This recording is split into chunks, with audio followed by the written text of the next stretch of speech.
নির্বাচন বাধাগ্রস্ত করতে একটি মহল ষড়যন্ত্র করছে। এ বিষয়ে জনগণকে সজাগ থাকার আহ্বান জানিয়েছেন বিএনপি চেয়ারম্যান তারেক রহমান। তিনি বলেছেন, গত 15-16 বছর মানুষ ভোটাধিকার ও মত প্রকাশের স্বাধীনতা থেকে বঞ্চিত ছিল।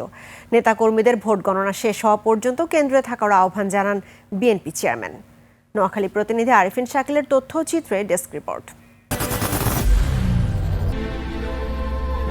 I am Ox. নোয়াখালীর হাতিয়ার দ্বীপ সরকারি কলেজ মাঠে বিএনপির নির্বাচনী জনসভা।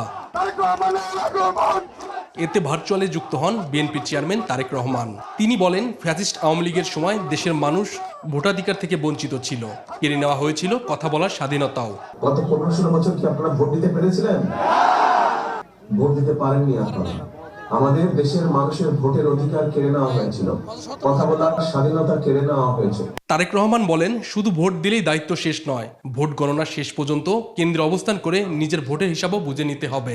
সকাল সকাল সবাই ভোট কেন্দ্রের সামনে লাইন দিয়ে দাঁড়াতে পারে, যাতে ভোট দিতে পারেন, আপনারা সঠিকভাবে ভোট দিতে পারেন। এবং শুধু ভোট দিলেই চলবে না, ভোট দিয়ে চলে আসলে চলবে না, ভোট দিয়ে ওখানে থাকতে হবে, যাতে করে আপনার যে ভোটটা আপনি দিলেন এই ভোটের হিসাব কড়াই গন্ডায় বুঝে আনতে হবে।